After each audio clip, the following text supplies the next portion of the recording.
Hello, Miss Allison. I'm going to read you another story. This one is Acorn Was a Little Wild.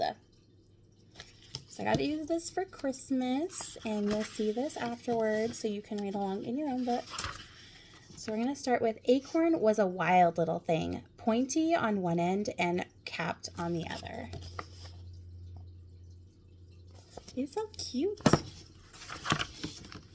He was the first of his generation to jump off the tree. "Don't do that," said Oak. "Squirrels will get you." "I don't care about squirrels," said the Acorn. "I just want to roll."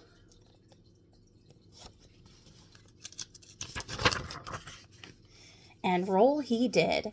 He liked the feel of the sun on his face and the wind against his cap. He even took to taunting the squirrels.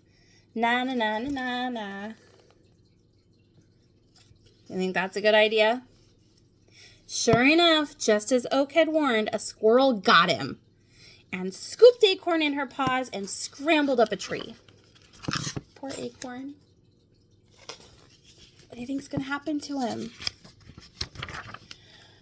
And Acorn loved it because Acorn was a wild little thing. He loved the thrill of the climb and the kick and bounding from branch to branch. Whee!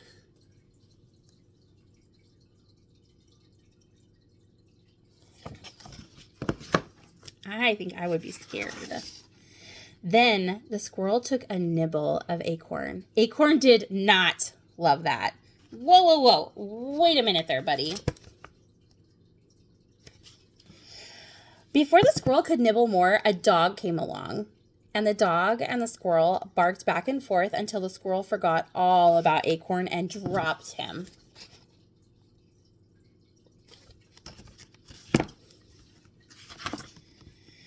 And the rush of falling from that tree. It was even better than when Acorn had jumped that first time from the oak. Acorn hit the ground and rolled down the hill again.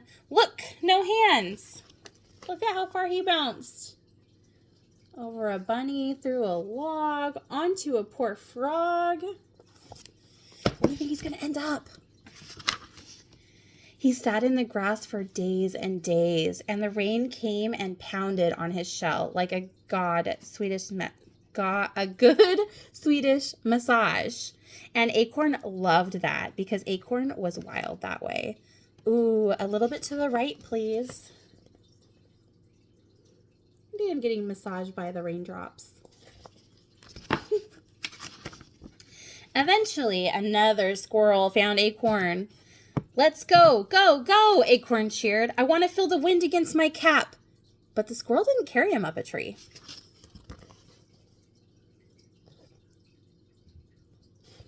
I wonder what the squirrel's going to do with him. The squirrel took Acorn and buried him deep in the ground. And that was no fun at all. He's so sad. Poor Acorn. But after a while, Acorn noticed cool things going on down there. The worms were so chill, wiggling around and tickling him as they passed, and Acorn laughed when they did, because even underground, Acorn was still a little wild. Look at little worms. I don't know that I would like that.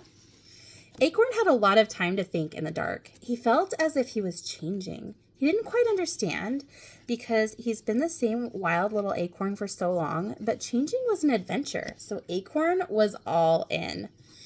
After a while, Acorn found himself stretching and pushing hard, and then, what do you think's going to happen to him? He felt the sun for the first time in ages. Acorn had grown out of his cap and popped right up through the ground, and it was so cool. Oh, look at, he's a little tree. He liked it so much, he put down a few more roots and kept on growing. Day after day, week after week, month after month, and year after year.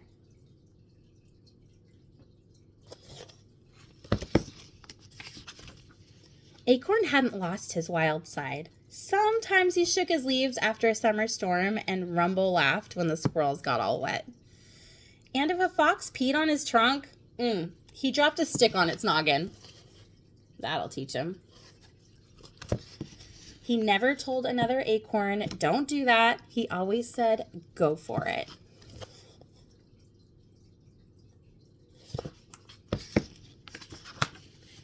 And when the sun was low and the moon was high and the owls hooted in the night, he called all his friends together. And he loved every minute because Acorn was an oak. Look at all his friends. How many animals can you see?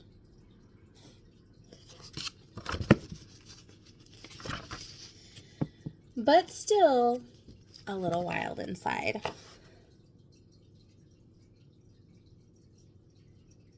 So pretty. The end. For Catherine and Evelyn, may you grow into mighty oaks. For my loving, supportive family. And you, my dear, are a little wild too. Don't change that. Love you. Bye.